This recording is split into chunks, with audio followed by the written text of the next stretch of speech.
안녕하십니까. 오늘 말씀은 좀 길어서 103편, 104편 두 편을 읽겠습니다. 요절 말씀은 103편 3절. 그가 내 모든 죄악을 사하시며 내 모든 병을 고치시며. 시편 103편은 여호와의 이름의 능력에 관한 시편입니다. 여기서 이름은 곧 하나님 자체입니다. 그러니까 하나님의 이름을 송축하라는 것입니다. 1절 내 영혼아 여호와를 송축하라. 내 속에 있는 것들아 다 그 거룩한 이름을 송축하라. 여기서 내 속에 있는 것들아를 이제 아름답게 번역을 했는데, 히브리 원어에는 케레브 복수형으로 성경에서 이때만 쓴다고 합니다. 그러니까 이것은 내장을 의미한다고 합니다. 즉 5장 6보더라 우리 속에 있는 여호와를 송축하라 하는 것입니다. 2절 내 영혼아 여호와를 송축하며 그의 모든 은택을 잊지 말지어다. 여호와의 이름을 송축하고 말씀이 쭉 나옵니다. 그 다음부터 이제 첫 번째 연에서 이름의 능력이 응답을 주신다. 나를 구원하신다는 것입니다.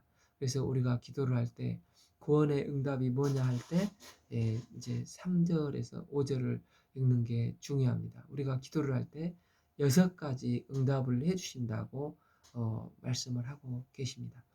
첫째, 이제 3절 그가 내 모든 죄악을 사하시며 내 모든 병을 고치시며. 우리가 기도할 때 실제로 이제 모든 죄악을 사해 주십니다.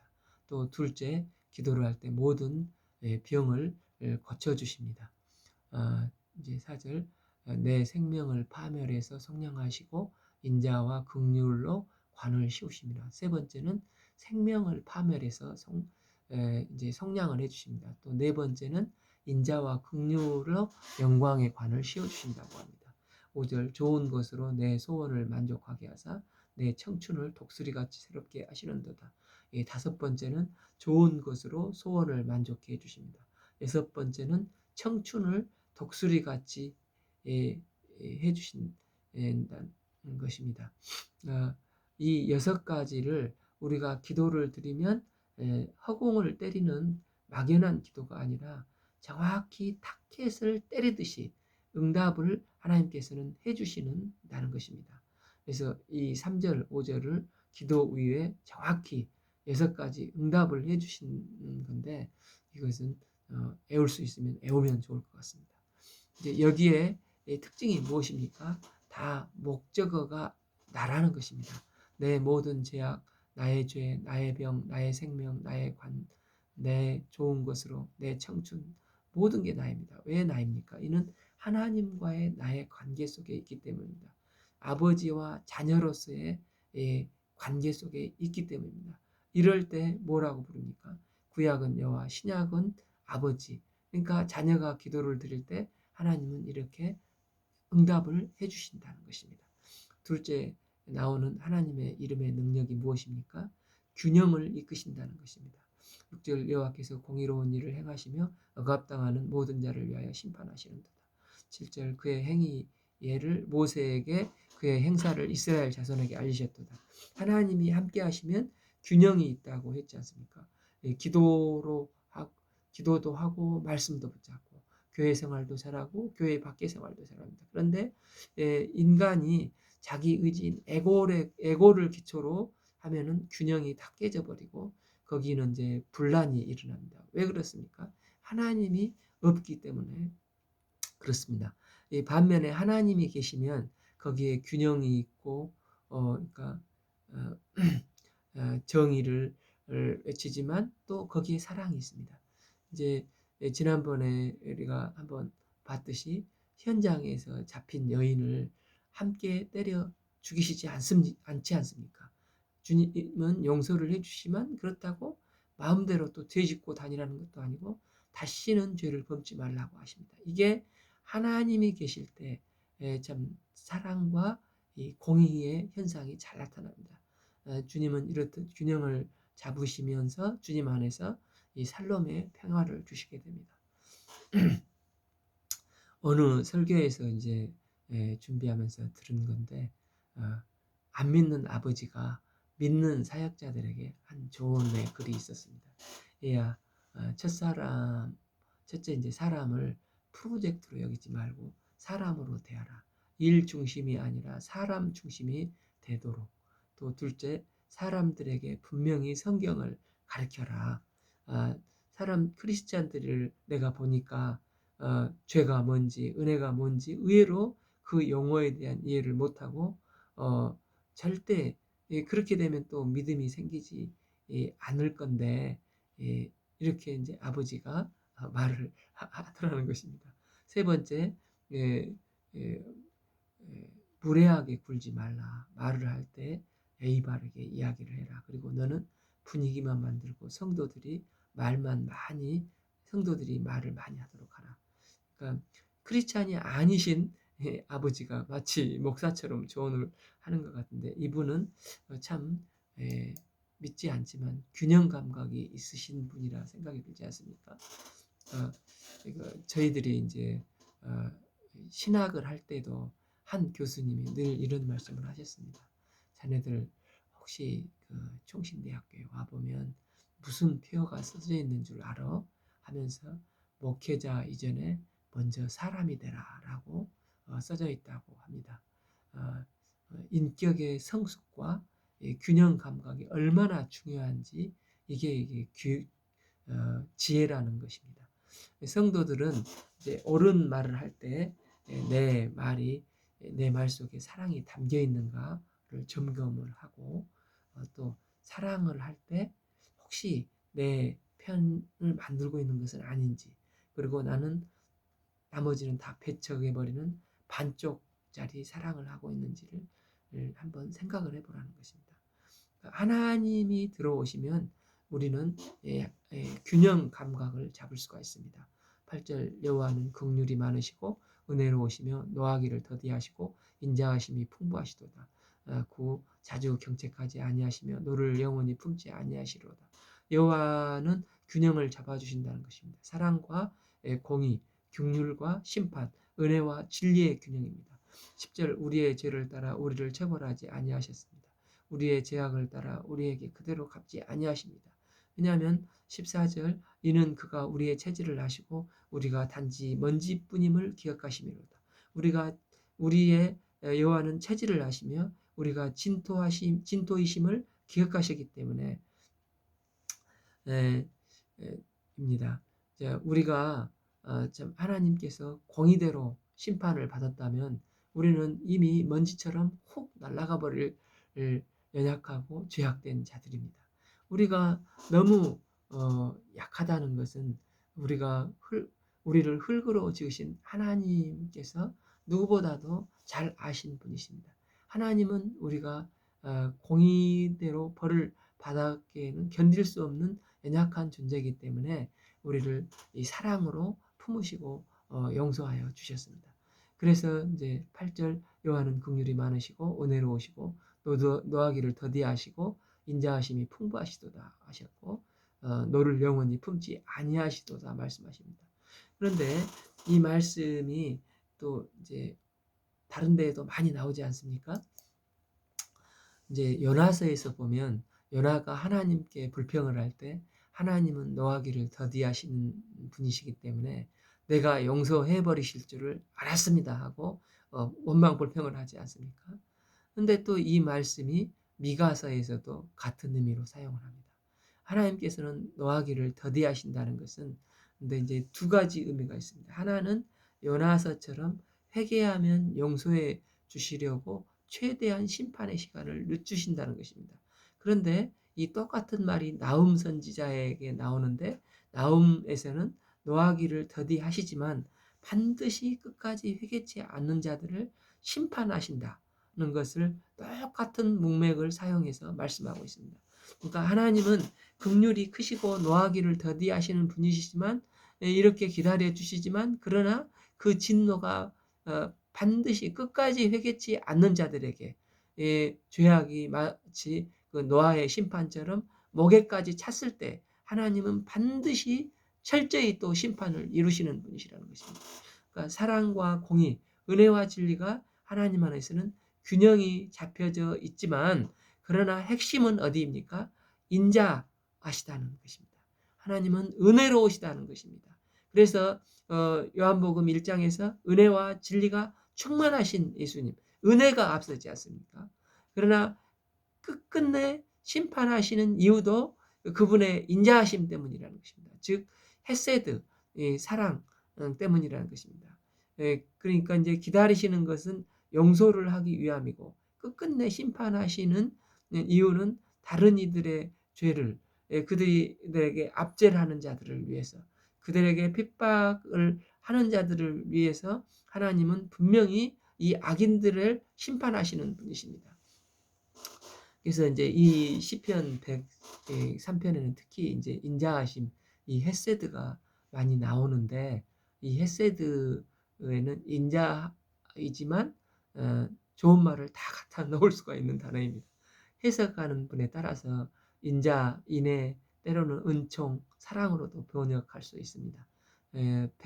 103편은 그래서 이제 13절, 아버지가 자식을 불쌍히 여김같이 경외하는 자가 불쌍히 이제 여긴다고 하는데, 이제 아버지가 자녀를 향한 마음, 이게 이제 이 헤세드의 표현입니다. 그래서 우리는 하나님이 공의대로 하시면 심판받을 수밖에 없는 존재지만 하나님은 우리를 헤세드로 용서하시고 사랑하시는 주님이십니다. 세 번째, 하나님의 이름의 능력이 임하게 될 때 공동체를 살리게 된다는 것입니다. 지금부터는 이제 주어가 나에게서 이제 우리로 바뀝니다.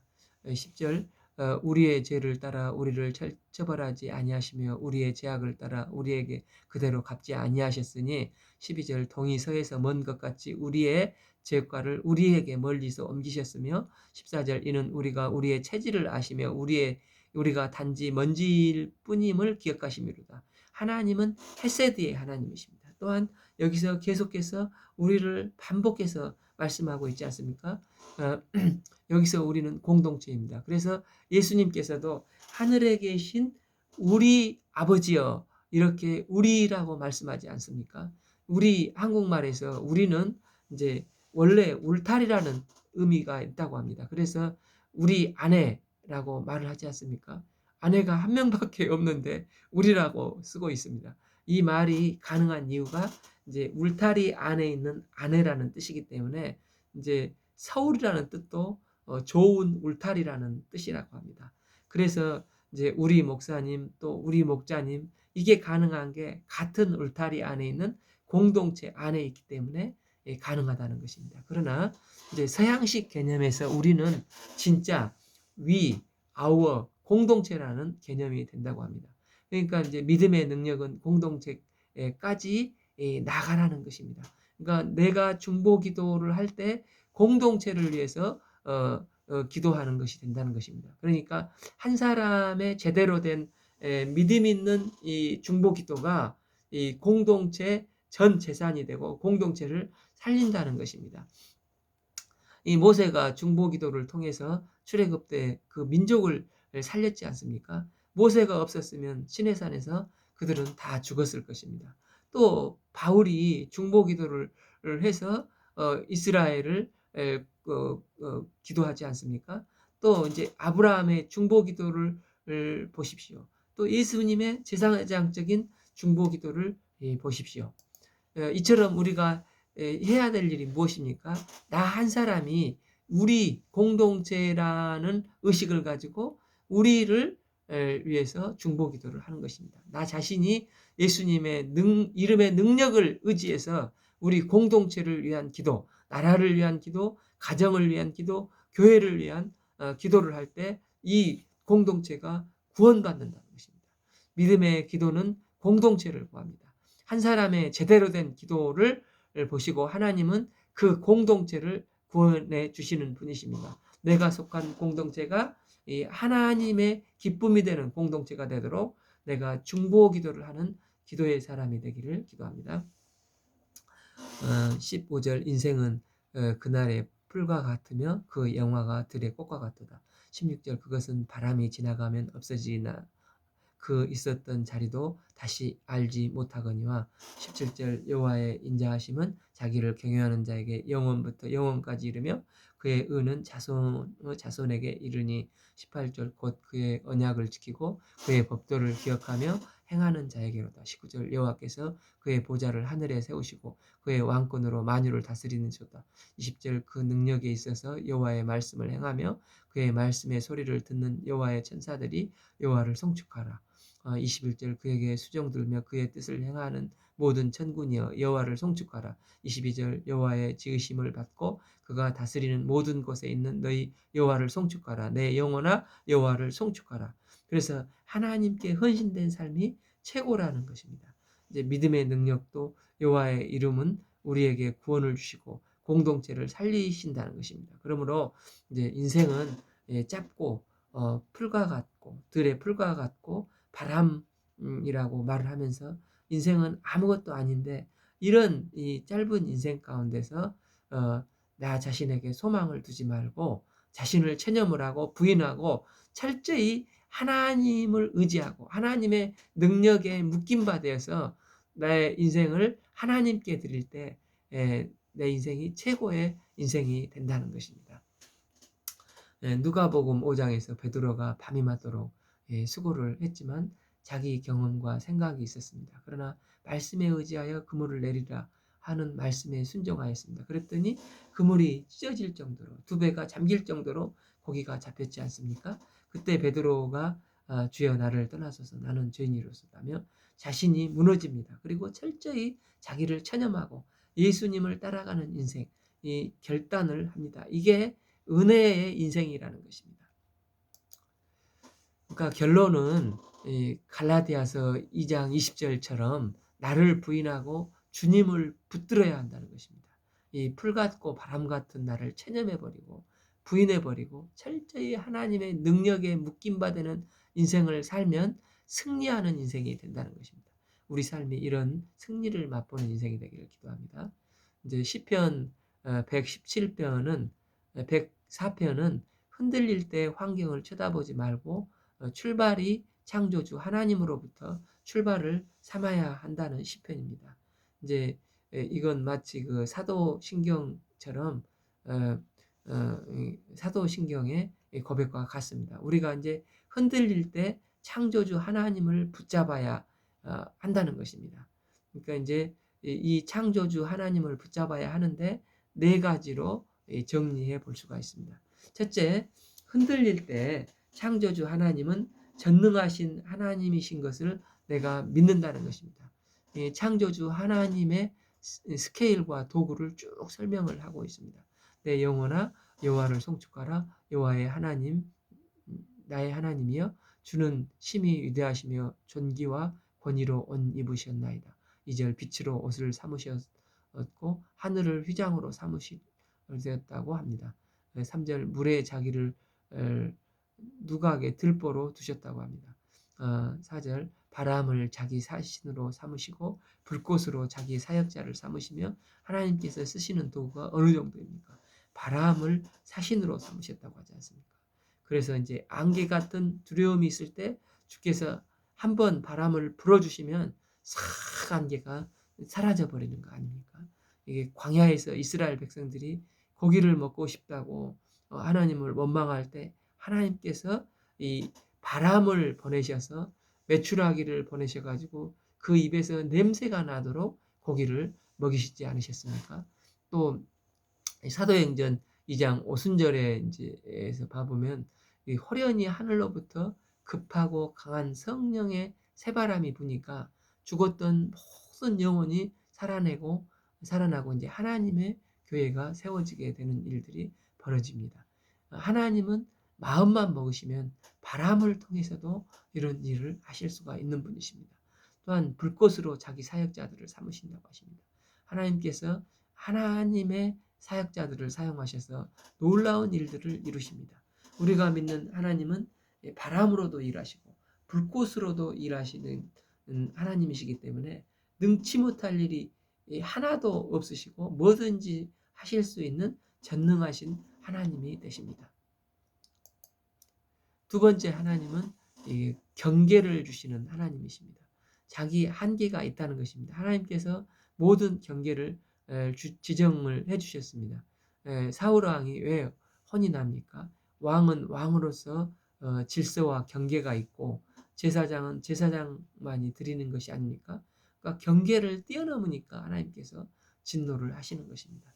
그러니까 에레미야 5장 2절을 보면 내가 모래를 두어 바다의 한계를 삼으신 것으로 영원한 한계를 삼고 지나치지 못하게 하였으므로 파도가 거세게 이나 그것을 이기지 못하며 뛰노나 그것을 넘지 못하느니라. 하나님은 약해 보이는 모래로 이 큰 바다의 경계를 삼으시고 그것을 벗어나지 못하게 하시는 전능하신 지혜로우신 하나님이십니다. 5절 땅에 기초를 놓으사 영원히 흔들리지 아니하게 하셨나이다. 실제로 지진을 겪어보신 분들은 땅의 기초가 얼마나 중요한지 말을 하고 있습니다. 6절 옷으로 덮음같이 주께서 땅의 깊은 바다로 덮으심에 물이 산들 위로 솟아올랐으나 또한 홍수 심판을 말씀하십니다. 7절 주께서 꾸짖으시니 물은 도망하였다고 합니다. 8절 그들을 위하여 정하신 곳 주신 곳으로 흘러갔고 산은 오르고 골짜기는 내려갔나이다. 9절 또한 주께서 물의 경계를 정하여 주시고 넘지 못하게 하시며 다시 돌아와 땅을 덮지 못하게 하셨나이다. 때문에 자기 한계를 뛰어넘어 경고망동하게 하면 안 된다는 것입니다. 하나님께서 세워주신 질서가 있는데 질서를 지켜야 한다는 것입니다. 하나님이 세우신 질서 안에서 편하고 아름다운 것이 있다는 것입니다. 10절 여호와께서 샘을 골짜기에서 솟아나게 하시고 산 사이에 흐르게 하사 11절 각종 들짐승에 마시게 하시고 들나귀들도 해가 나며 12절 공중의 새들도 그 가에서 깃들이며 나무가지 사이에 지저귀는도다. 13절 그가 누각에서 산의 물들을 부어주시니 주께서 하시는 일을 결실이 이 땅을 만족시키시는도다. 14절 그가 가축을 위하여 풀과 사람을 위하여 채소를 자라게 하시며 땅에서 먹을 것이 나게 하셔서 15절 사람의 마음을 기쁘게 하는 포도주와 사람의 얼굴을 윤택하게 하는 기름과 사람의 마음을 힘있게 하는 양식을 주셨도다. 16절 여호와의 나무에는 물이 흡족하며 곧 그가 심으신 레바논 백향목들이로다. 17절 새들이 그 속에 깃들이며 학은 잣나무로 집을 삼는도다. 8절 높은 산들은 산양을 위하며 바위는 너구리 피난처로다. 이런 질서를 이제 수채화 같이 하나님께서 쫙 그려주시며 하나님께서 이것을 주셨다는 것입니다. 자연 만물이 이 질서 가운데서 운행한 것이 아니냐. 하나님이 통치하시는 질서 속에서 하나님께서는 하늘에는 영광, 이 땅에는 평화가 이루어지는 것입니다. 그래서 질서가 깨지고 있다고 생각될 때 주님만이 질서를 주실 수 있는 분이십니다 하고 주님께 기도를 해야 된다는 것입니다. 세 번째 단계에서 이제 찬양의 능력이라고 할 수 있는 이 감탄을 하는 거라는 것입니다. 우리가 하나님을 찬양하며 와 놀라우신 분이시다. 감탄할 때 뭐가 이제 필요합니까? 그곳에 이제 머물러야 합니다. 이 꽃이 아름답다 하면 적어도 훅 지나가면 안 되지 않습니까? 1분 정도는 쳐다봐야 이 감탄이 나오지 않겠습니까? 그러니까 세계적인 우피치 미술관에서 미술을 보면서 와 대단하다고 하는데 뭐 저처럼 미술을 잘 모르는 사람은 주마 간편으로 구경만 하기 쉬운데 그러면 이 감탄이 나올 능력이 없습니다. 해석할 능력이 생기지 않지 않습니까? 이 감탄은 오래 그곳에 머물러 쳐다보아야 감탄이 됩니다.